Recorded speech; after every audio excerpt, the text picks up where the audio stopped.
In the Soviet Union and in America, the Cold War was fought by fear. The Soviet Union raised fences against the outside world. The Gulag, the secret universe of labor camps, swallowed the lives of millions.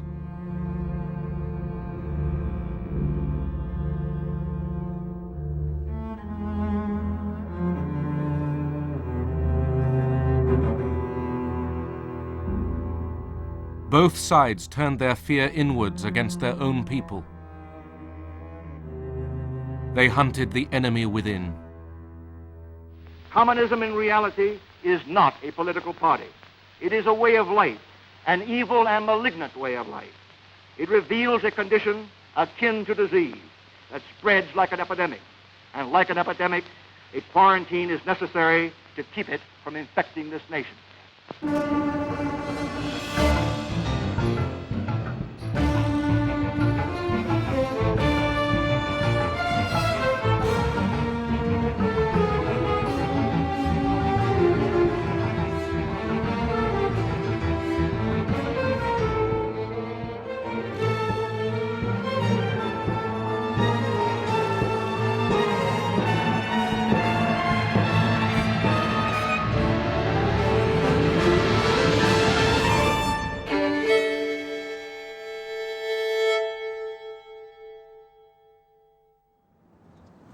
The Cold War made America renew its values, invent new images for American virtue.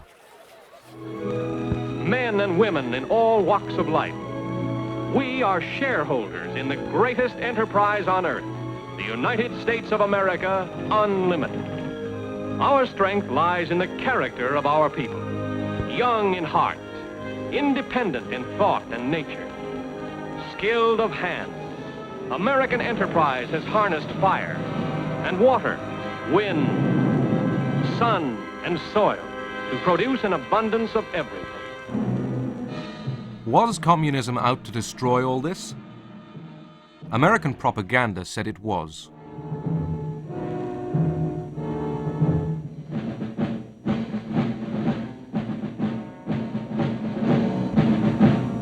Stalin said, "The whole world is aware that the Soviet Union demobilized its forces after the war." Beware the big lie.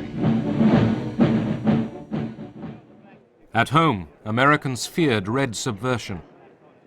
Congress revived the House Committee on Un-American Activities. In 1947, the committee investigated Hollywood, factory of America's imagination.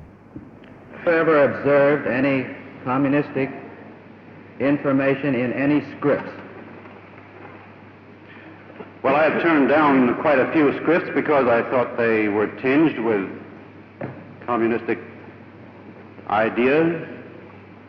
They haven't attempted to use me, I don't think, because apparently they know that I'm not very sympathetic to communism. There has been a small group within the Screen Actors Guild which has consistently opposed the policy of the Guild board and officers or the Guild itself as evidenced by the vote on various issues. That small clique has been referred to, has been discussed as more or less following the tactics that we associate with the Communist Party. If I had my way about it, they'd all be sent back to Russia or some other unpleasant place.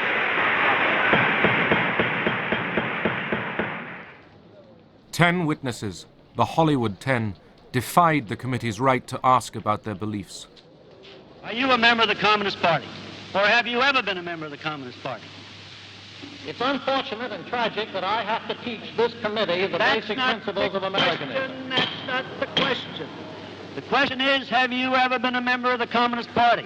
I'm framing my answer in the only way in which any American citizen can frame his Then you answer to denied- a question then which you- invades his, absolutely invades Then his you right. denied, you refused to answer that question. Is that correct? I have told you that I will All right. offer my beliefs, my affiliations, and Here's the everything witness. else Here's the to witness. the American public, and they will know where I stand, as they do from what I have written. Stand away I from have the written stand. for Americanism for many years, and I shall Stand continue away from the to stand. fight for the Bill of Rights which you are Officer, trying to take destroy. this man away from the stand. Others from the film industry demonstrated their support for the constitutional rights of the 10. Are you or have you ever been a member of the Communist Party? I believe I have the right to be confronted with any evidence which supports this question. I should like to see what you have. Oh, well, you would. Yes. Well, you will pretty soon. The witness is excused. Either you completely cooperated with the committee, which meant saying yes or no to the question about whether you were a communist or ever had been. And if the answer was yes, as it was in my case, we knew the next question was who else was, and we certainly didn't want to go into that. The 10 were imprisoned. With hundreds more, they were blacklisted, their livelihoods taken away. People generally in Hollywood were pretty scared to have anything to do with us. Whereas before we went to prison, they had not been nearly as scared, and there were plenty of undercover arrangements that were made to write scripts under pseudonyms for a good deal less money than you were accustomed to being paid. There were a couple of possible suicides as a result of it. There were a good deal of misery. Americans feared that the enemy would take advantage of their freedoms, that agents of communism were undermining America. A Soviet spy ring unearthed in 1946 led investigators to Alger Hiss, who had been a wartime foreign policy advisor. He was accused of passing secrets to the Soviet Union by a former communist, Whittaker Chambers. Have you ever seen this individual who is standing? I have. Do you know him? I identify him. In 1935 was the last time that you saw him. According to my best recollection, not having checked the record. Now, would you remain standing a moment, Mr. Hiss? Do you know? Hiss firmly denied that he had betrayed his country. New evidence of communist activities in government circles is promised by the House Committee on Un-American Activities. Microfilm reportedly found in a pumpkin on a Maryland farm is examined by investigator Stripling and Congressman Nixon. Richard Nixon, an ambitious young Republican, was convinced that Hiss was lying. It is the intention of the Committee on Un-American Activities to pursue this investigation until we put the spotlight on those high officials in the State Department who are responsible for selling this country down the river. Hiss was jailed for perjury. Nixon's name was made. He turned his crusade against communism into a weapon for Republicans. It was what made him. It paved the way for his whole career afterwards. Anti-communism was a gut issue with Nixon. I mean, it was something he believed sincerely and deeply, but of course he was a politician too. And he was a Republican politician, and the soft on communism issue was hurting the Democrats. And of course he used it. He would have been a fool not to. In America, patriotic enthusiasm for the democratic way of life reveals itself in a monster loyalty parade in New York. Everyone from vets to youngsters reveals his inborn dislike of communism. Anti-communism became the language for a new, more defiant vision of America.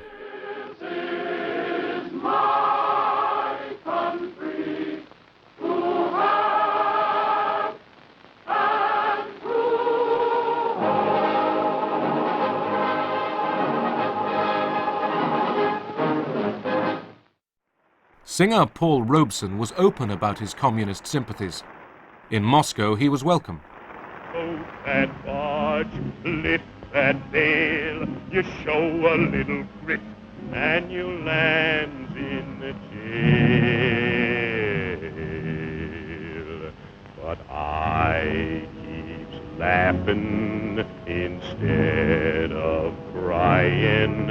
I must keep fighting until I'm dying, and old man River, he'll just keep a rolling on.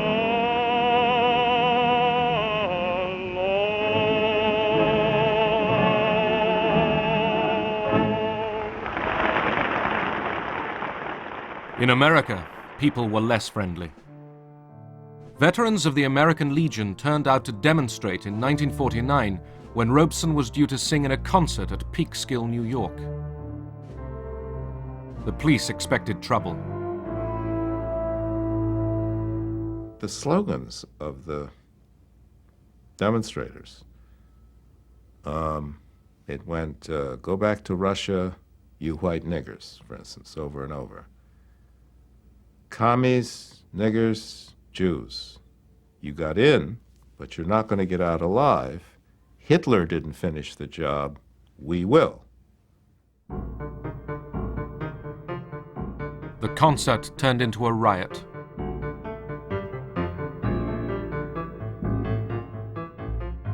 What the demonstrators done is have piles of rocks.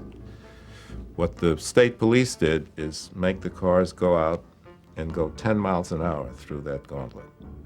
So the road, I mean, cars were smashed, the windows were smashed, the road was actually slick with human blood. An interracial couple just driving through happened to arrive at that moment. And of course they pulled the car over, they yanked the two of them out, and they said, that's Robeson Jr., we got him. And they were gonna bash the black guy's head in. The guy was standing over with a baseball bat, and a veteran, man in uniform, army uniform, said, wait a minute, that's not Robeson, I know the pictures. That's not Robeson, that's not him. The guy said, well, blankety blank is with a white woman, kill him anyway. And the soldier said, held the bat, said, no, no, that's not the American way. You don't lynch the wrong nigger. And it saved his life. Race hatred and the politics of fear had begun to merge. At home, the nation was angry and insecure. Abroad, communism was gaining force. The atom bomb explodes again in the headlines of the world. President Truman announces an atomic explosion detected somewhere in Russia, 3 years ahead of the schedule expected by the West. America's nuclear monopoly was over. Then came China. Tragedy overtook China. Armed and equipped by Russia, red hordes brought ancient Cathay to its knees. At the end of '49, all China sags under the red yoke.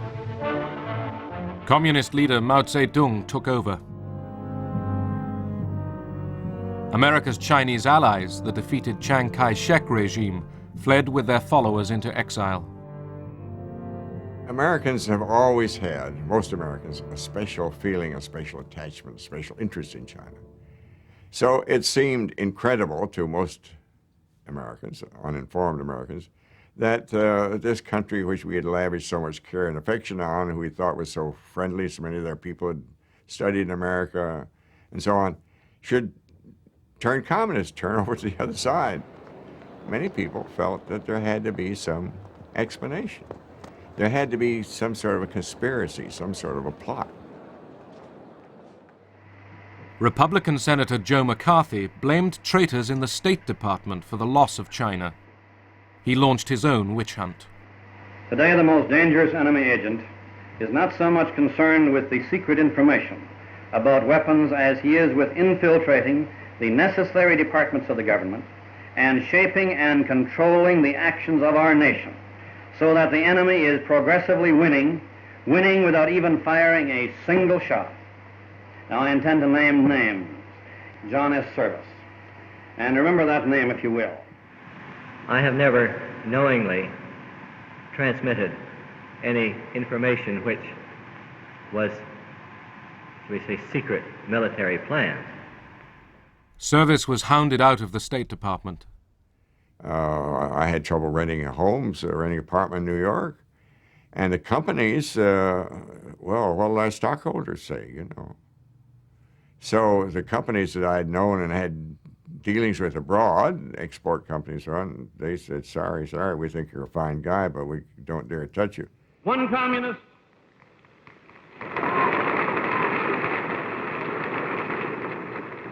One communist on a faculty of one university is one communist too many.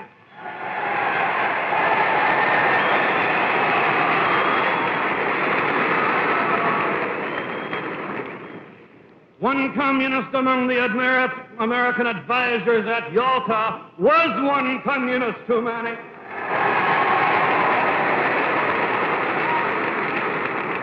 And even if there were only one communist in the State Department, even if there were only one communist in the State Department, that would still be one communist too many. President Truman tried to dismiss McCarthy's attacks. Not a single person who has been adjudged to be a communist or otherwise disloyal who remains on the government payroll today.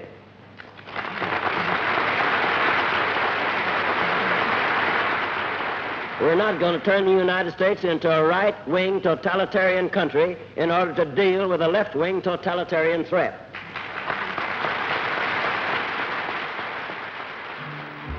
But leaders of the American Communist Party were jailed, and the persecution spread. Left-wing labor organizations were banned, radical groups indicted, demonstrations broken up. And if they put the word commie on someone, that meant that that person was an agent of the Soviets. That meant that that person was dangerous and had to be done away with. The FBI under Edgar Hoover uncovered several Soviet spy rings. They used the national interest to justify any method of locating subversives. We were using the same methods that Hoover accused the Communist Party of using, and that's getting people to spy on their friends. And this was one of the criticisms he had of the Communist Party. I felt guiltless. What had I ever done wrong? I'd never even gotten a traffic ticket. And here I was called before, in public, a state Senate investigating committee about my beliefs.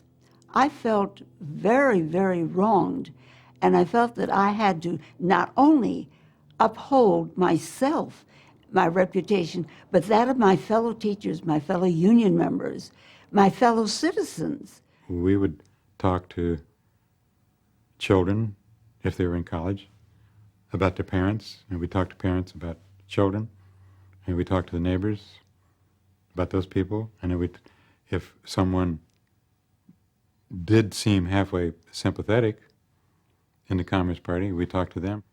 It was totally damaging to what we deeply believed America was supposed to stand for. In the 1952 presidential election, General Eisenhower, the Republican candidate, chose the red-baiting Richard Nixon as his running mate.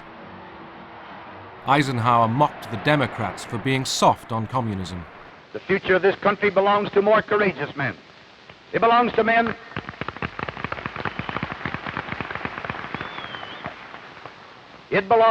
who know that freedom's fight must be forever, relentless, uncompromising, and fair. It belongs to men who, today, are ready to bear spiritual and intellectual arms against an alien army of communist ideas. To get elected, Ike needed the support of Joe McCarthy and his right-wing followers. I spent about half an hour with the general last night. Well, I can't report that we agreed entirely on everything.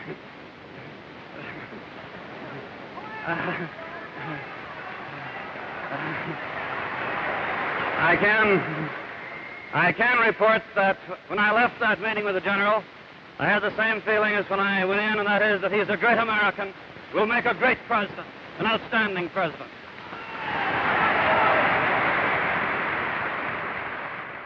Right from the beginning, he detested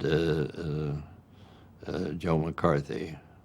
McCarthy was the first-class demagogue, and Eisenhower just couldn't stand that type of person. Eisenhower's old wartime commander, General Marshall, was accused by McCarthy of treachery. Intimidated, Ike dropped words praising Marshall from an election speech he made in McCarthy's home state. He was roundly criticized for that, because it seemed to indicate that he was influenced by McCarthy. consider his case as a red herring. In 1953, two Americans, Julius and Ethel Rosenberg, were convicted of spying for the Soviet Union. They were sentenced to death. They had young children, and their fate roused protests in America and across the world. For some young lawyers, the sentence breached the Constitution. They sought judges to get a stay of execution. Judge Frank looks at us, and he says something that we have never forgotten. He said, "If I were as young as you are, I would be sitting there saying the same things you're saying, arguing the same points you're arguing, making the same argument that these planned executions are invalid. But when you are as old as I am, you will understand why I cannot do it." And he stands up, turns his back to us, walks away, and we're devastated. We began to sense something which in later years we understood so clearly, and that was that Jerome Frank, as the leading liberal judge, was terrorized himself and frightened by the atmosphere of fear in the country. That if he, as a liberal, would do something to save Julius and Ethel Rosenberg's life, he would be charged as a commie. The Rosenbergs were executed. He died quickly. There didn't seem to be too much life left in him when he entered behind the rabbi. He seemed to be walking in a cadence of steps, as if keeping in time with the muttering of the 23rd Psalm. She died a lot harder. When it appeared that she had received enough electricity to kill an ordinary person and had received the exact amount that had killed her husband, the doctors went over and pulled down the cheap prison dress, a little dark green printed job, and placed the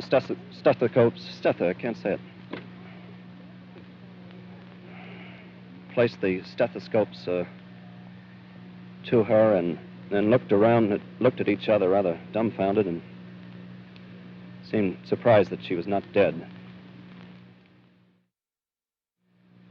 And she was given more electricity, which started again that kind of a ghastly plume of smoke that rose from her head and went up against the skylight overhead.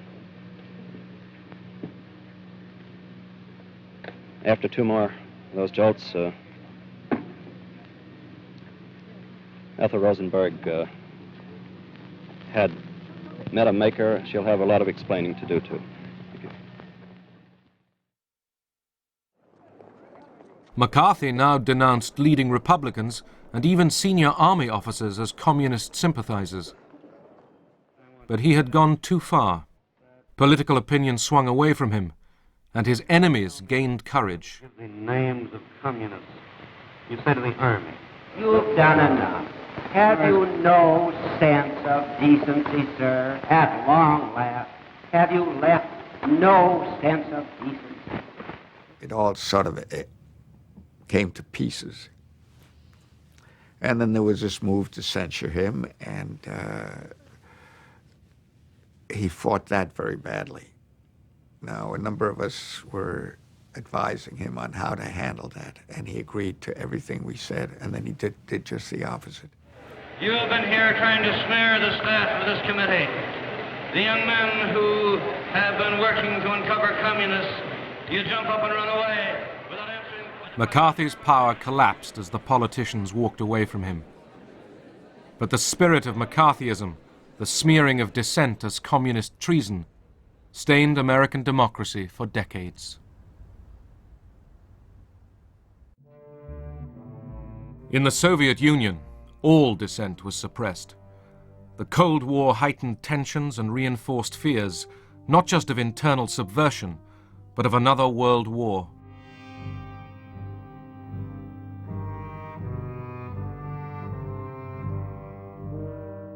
Obsessively, Stalin spoke of the danger to world peace, the need for vigilance against internal enemies.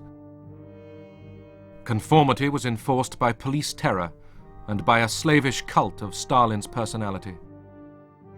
He became godlike, his icon worshipped everywhere.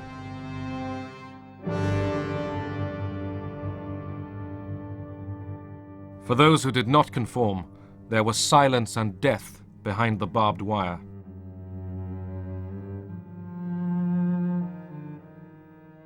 The Gulag, the secret empire of concentration camps, stretched over 4,000 miles from the Baltic to the Pacific.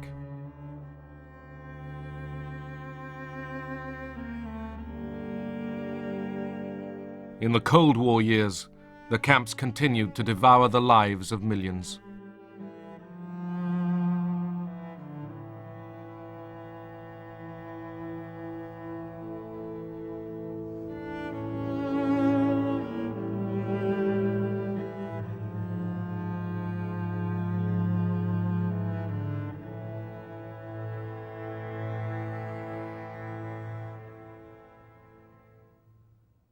Stalin's control now extended beyond the Soviet Union. This was a new empire, run by local communists, trained to obey Moscow.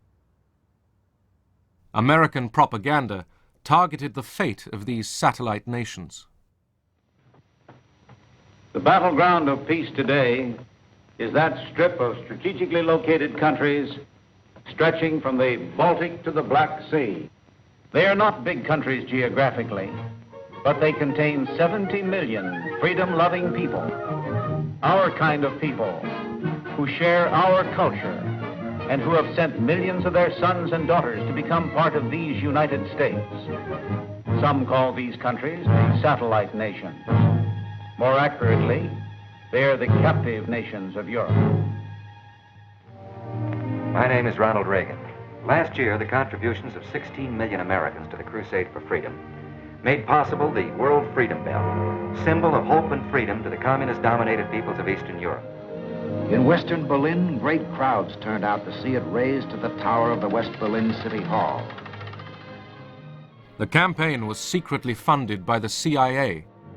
As well as fine words, Americans sent armed exiles back into the Soviet Empire. This was the effort of the CIA, and the young refugees were recruited. They were trained in haste, in all kind of subversion, sabotage, intelligence. They were given cameras, the short radio stations, codes, and were simply sent there.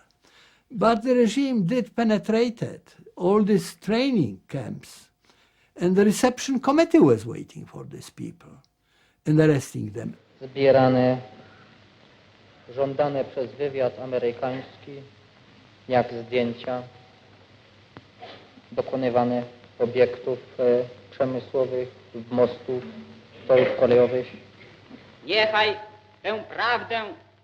For the Polish authorities, these intrusions justified even harsher repression. The party called for vigilance against spies and saboteurs.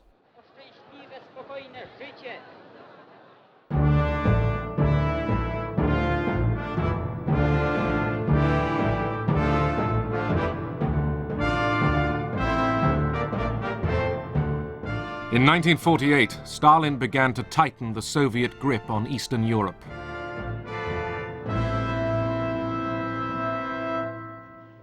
In Yugoslavia, Marshal Tito had defied Stalin and broken away from the Soviet bloc. Moscow abused him as a traitor, a deserter to the camp of American imperialism. Stalin moved fast to prevent Tito's mutiny spreading to other satellite states, like Czechoslovakia.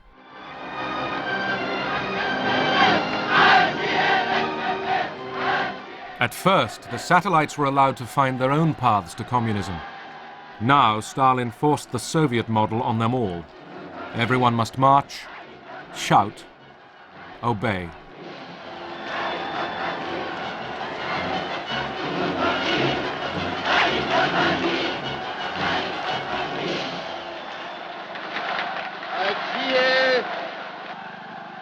Aliance sovětských národů a mírové fronty celého světa, veliký Stalin. To subdue protest, Moscow ordered show trials of leading East European communists. In Czechoslovakia, Rudolf Slansky, party secretary, was among those chosen for sacrifice. Stalin needed to discipline his new camp, his new empire. And he disciplined it to such an extent that people living in those countries should not develop any idea of being able to do anything except what he orders them to do. And one of the methods of disciplining was terror. Slansky was charged with Titoism, spying, and sabotage. His confession was fiction, drafted by Soviet advisors.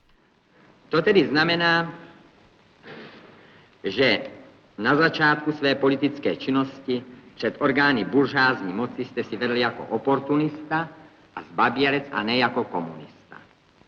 Je to. Готовились предварительные следственные заключения.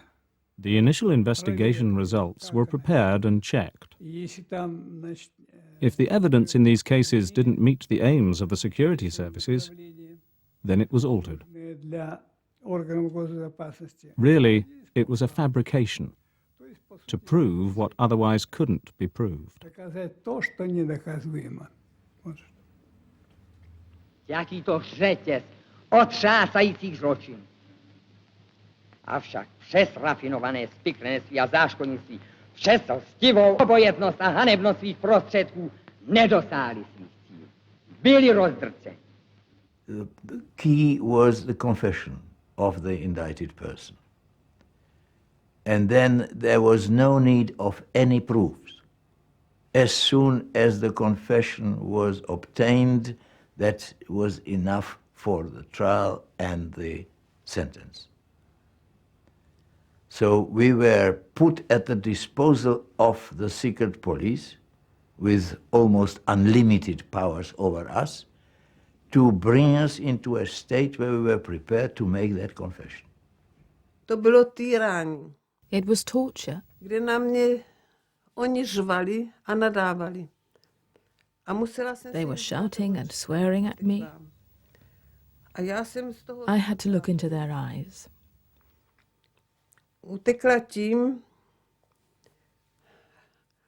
At the beginning, I avoided this, but then I had to repeat their obscenities.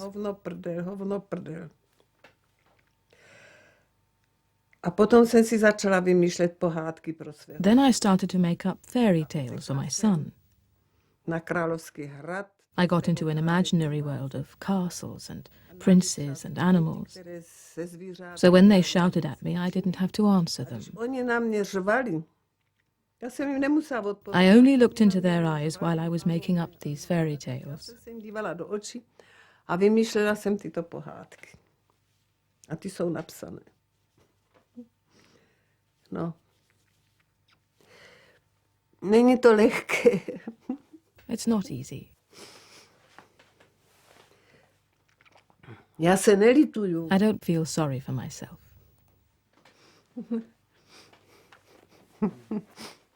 Everything was rehearsed, the final text prepared for the trial, consisting of questions which were put to one by the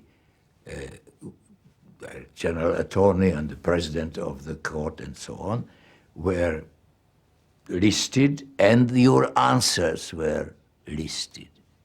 Přišel jsem do dělnického hnutí jako člověk buržázního původu. Můj otec byl zámožným vesnickým obchodníkem. Vyrůstal jsem v prostředí obchodnické rodiny a to ovlivnilo mé osobní vlastnosti a můj charakter. Vstoupil jsem v roce 1921 do komunistické strany a přišel jsem tam s různými maloměšťáckými názory, kterých jsem se nezbavil. To vedlo k tomu, že jsem se nestal skutečným komunistou a že jsem jako komunista nejednal.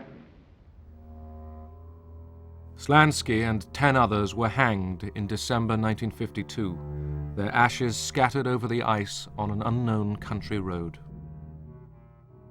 Stalin had shown his power. While he survived, it meant death to disobey him.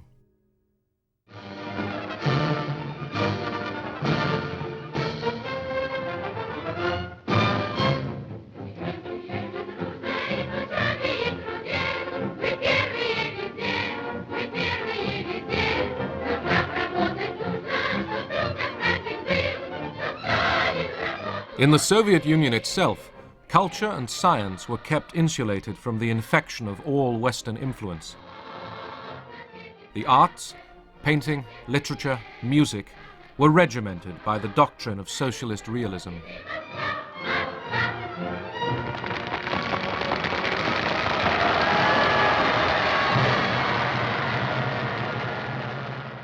Мне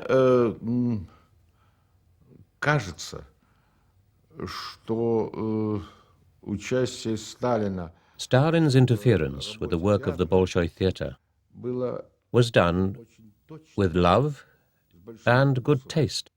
и любовью. Но то, что он But the fear that it created, страх and the fact that people were under his spell, и преклонение this produced a lot of negative effects. оно и давало It not only made people nervous, противное, что but destroyed the principles of art. и ломало искусство и принципы нашего искусства. Fear of Stalin's disapproval paralyzed the creative arts. Dmitry Shostakovich was reprimanded by the party for departing from the principles of socialist realism.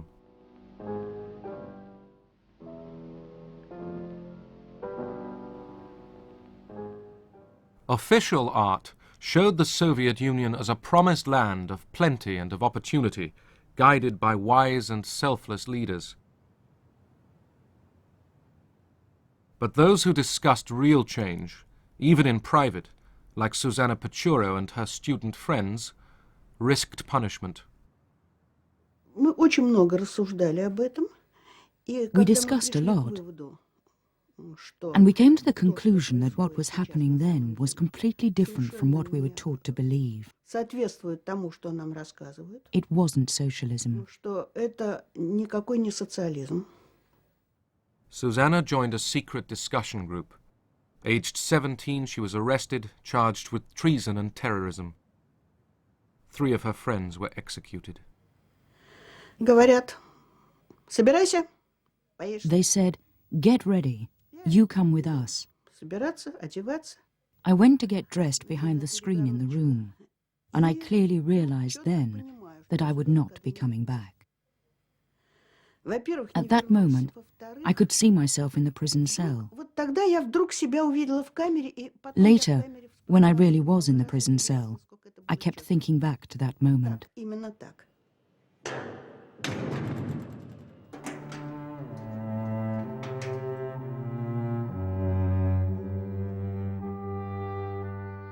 Over the years, millions shared Susanna's fate. They vanished, often without trace. Even to ask about them was to risk arrest. И это то страшное, что я до сих пор не позволяю себе вспоминать, если я... There are some things that are so awful, I don't let myself remember them.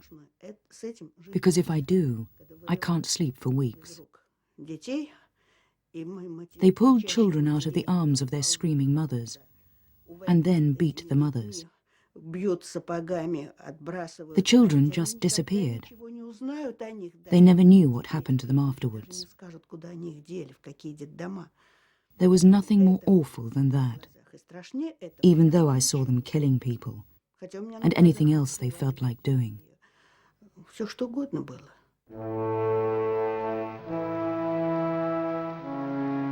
In 1952, Stalin presided over the 19th Congress of the Soviet Communist Party.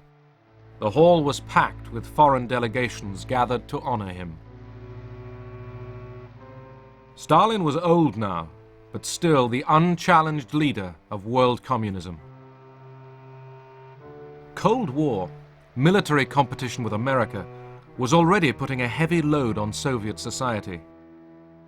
In public, Stalin's analysis of the world class struggle was hopeful. И тем облегчить свою работу.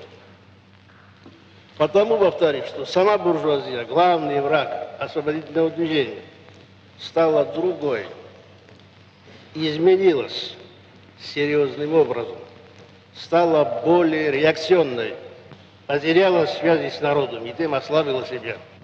Понятно, что это обстоятельство должно также облегчить работу революционных и демократических партий. But Stalin still feared the enemy within. He saw treachery everywhere. Above all, he suspected so-called cosmopolitans, mostly Jewish intellectuals and professionals who had already been persecuted for their Western contacts. Сталину нужен был внутренний враг. Внутренний враг. Stalin needed an internal enemy, на которую можно было взвалить бы. a fifth column that could be blamed for the difficult situation in the country. И евреи как раз вполне подходили для роли этой. And the Jews fitted that role very well. Евреи были, так сказать, традиционно как-то, но имели. Because many Jewish families in the post-war years had someone in the United States, relatives or acquaintances. В послевоенные годы был кто-то, кто когда-то уехал в Соединенные Штаты, какие-то родственники. So to present Jews as the fifth column, agents of American imperialism, was very convenient. Американского империализма, как они писали, было очень удобно. In January 1953, 9 Kremlin doctors were accused of plotting with Western intelligence to kill Soviet leaders. Я должен сказать, что, конечно, все это было спровоцировано. The doctors' plot was instigated with Stalin's approval. Операция против врачей. Stalin had been suspicious of doctors for a long time before that. Недоверие. Так что это болезненное такое состояние. This was all due to his illness, made worse by his old age, and by his lifelong ideology that the enemies who always surround you should be constantly eliminated. Врагов, которых без конца вокруг тебя много. One of the doctors, Yakov Ettinger, died under torture. His son was arrested and interrogated. Они хотели добиться от меня какого-то признания. They wanted me to make a confession, to make a statement that I was in the know, фактов преступного неправильного лечения моим отцом. that I was familiar with certain facts which showed that my father and other doctors were wrongly treating certain patients. Я у некоторых бывал, они добивались от меня этого признания. Но They wanted me to make this kind of statement, but they didn't get it from me, even though twice I was sent to the punishment cell. 2 раза я сидел в карцере. 5 of the 9 doctors were Jewish. The affair inflamed Russian anti-Semitism. Jews were denounced and purged throughout the medical profession and beyond.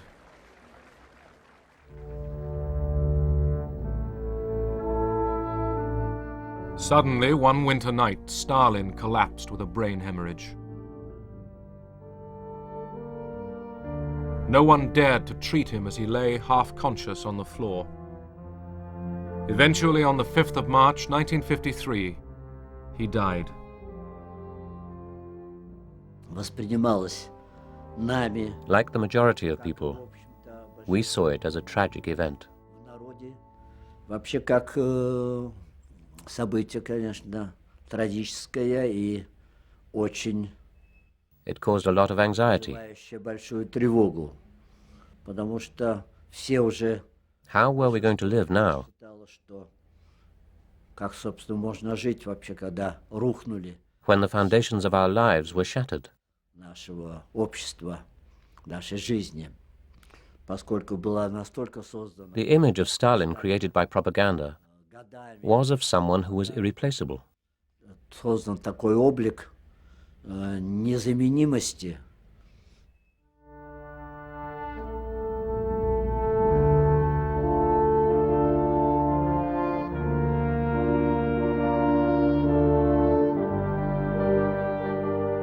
Stalin had towered over the Soviet Union in peace and war for more than 20 years. Even those who hated him could not imagine a future without him.